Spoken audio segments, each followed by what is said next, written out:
Amin Ayoub est né le 8 novembre 1995 à Nantes.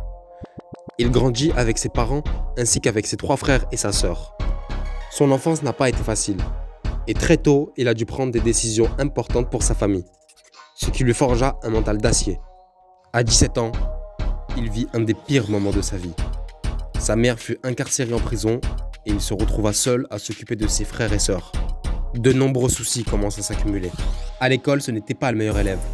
Il était plutôt solitaire et avait du mal à se faire de nouveaux amis. Son enfance n'a pas été stable. À l'âge de 15 ans, il avait déjà déménagé 12 fois sur Nantes. Son seul refuge était le sport. D'ailleurs, on lui disait souvent qu'il avait une tête de boxeur.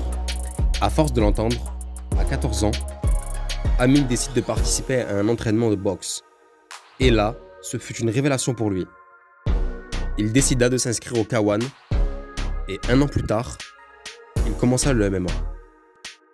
C'est à ce moment-là qu'il comprit que son destin était d'être un combattant de MMA. Plus les entraînements passaient, plus il devenait assidu. À seulement 15 ans, il s'entraînait déjà 10 fois par semaine. De 16 ans à 18 ans, il enchaîne les petits boulots. Sa vie n'est pas facile car elle doit faire des sacrifices pour sa famille. À 18 ans, il réussit à rentrer à la mairie de Nantes en tant que nettoyeur pour la ville.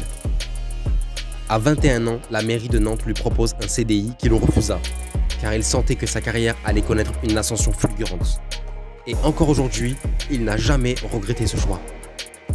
De 2014 à 2016, Amin combat pour plusieurs organisations, comme notamment le 100% Fight.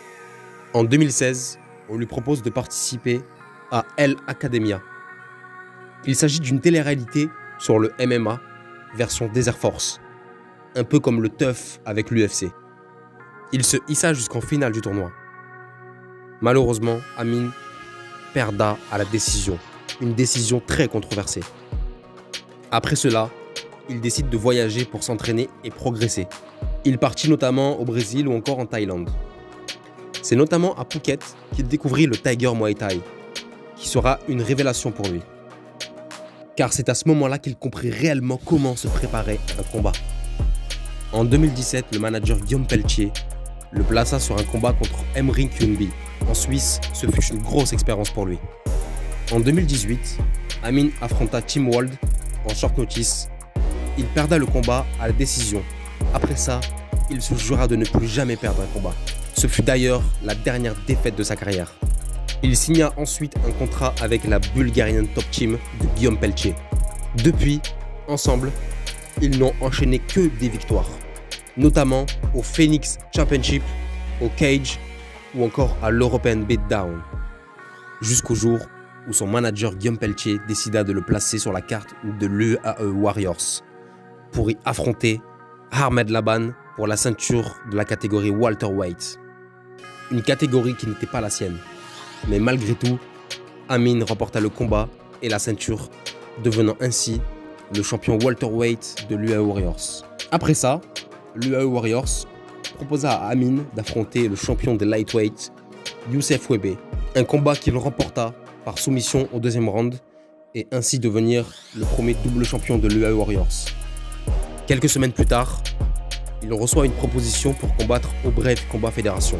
Après des débuts réussis contre Jamil Shane, qu'il soumetta au 3e round, Amin se mit en tête d'affronter le champion incontesté Clayton de Predator Silva. Il se lança dans une course au trash talking sur les réseaux sociaux. Finalement, le Brave décida d'organiser le combat. La suite, Amin remporta le combat par TKO au 4e round pour devenir le nouveau champion actuel et incontesté du Brave Combat Fédération. Aujourd'hui, Amin est classé dans le top 3 des meilleurs combattants du Moyen-Orient. Pour finir, je dirais que dans la vie, il n'y a pas de réussite sans souffrance. Et que la seule limite, c'est celle qu'on se fixe. Personne ne connaît la suite pour Amin, mais on peut imaginer qu'elle sera couronnée de succès. Bravo à toute sa team et son manager Guillaume Pelletier.